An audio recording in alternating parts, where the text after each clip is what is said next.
السلام عليكم. تعالوا النهاردة هنعمل مع بعض أكلة سهلة جدا وسريعة. هنعملها بمكونات موجودة عندك في البيت، والمكون الرئيسي بتاعها البيت ما بيخلاش منه. هنعمل صينية حكاية في دقايق هتكون جاهزة. تعالوا نقول بسم الله ونبدأ طريقتنا. أول حاجة هتجيبي طاسة على النار كده وتحطي فيها معلقة كبيرة من السمنة البلدي، وأول ما هتبدأ تسخن هتنزلي بنص كيلو من اللحمة المفرومة. ممكن طبعا تعملي كمية أقل من كده. طبعا مش هقلب اللحمة المفرومة لحد ما الاقيها بدأت تاخد لون من تحت، ابدأ اقلبها علشان ما تنزلش السوائل اللي فيها. بعد كده اول ما تبدأ لونها كله يتغير هنزل عليها بفلفل اسود، بهارات لحمة، وكمان شوية ملح مش اكتر من كده. قلبي واخلطي كل الجمال ده مع بعضه. واول ما تحسي ان السوائل اللي فيها بدأت تتشرب خالص، هتنزلي بمعلقة كبيرة من الثوم المفروم، وبصلتين كبار او 3 حلوين كده متقطعين قطع صغيرة، او مفرومين في الكبة. هنزل بيها وابدا اقلب البصل مع اللحمه لحد ما اشم ريحه اللحمه بالبصل والثوم الروعه دي.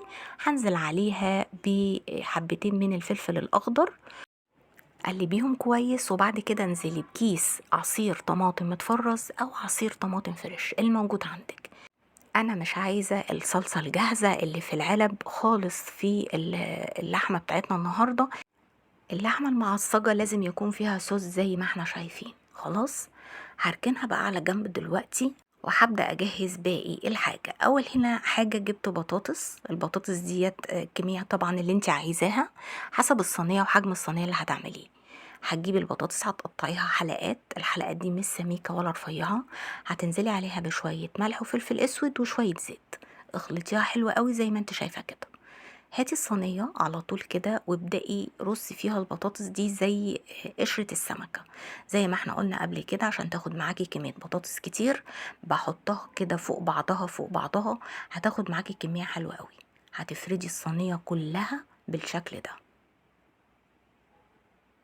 زي ما انتوا شايفين كده جنب بعضها.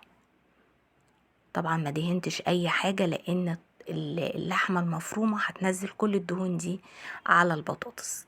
رصيتها كده هدخلها بقى الفرن الاول درجة حرارة متوسطة على الشبكة لحد ما البطاطس دي تتحمر معايا كده وتاخد لون. اول ما تتحمر هطلعها وانزل عليها بالعصاج اللحمه المفرومه. زي ما انتوا شايفين العصاج كان فيه صوص، والصوص ده مهم قوي علشان يسويلي لسه البطاطس اللي تحت. فردتها حلو جدا ونزلت عليها بشاميل.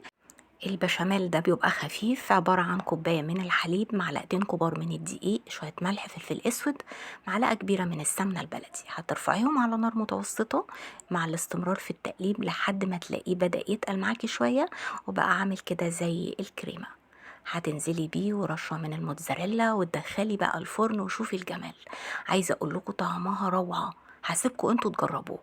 حبايبي لو عجبكم الفيديو ما تنسونيش في لايك واشتراك، واشوفكم على خير ان شاء الله في فيديو جديد وبألف هنا.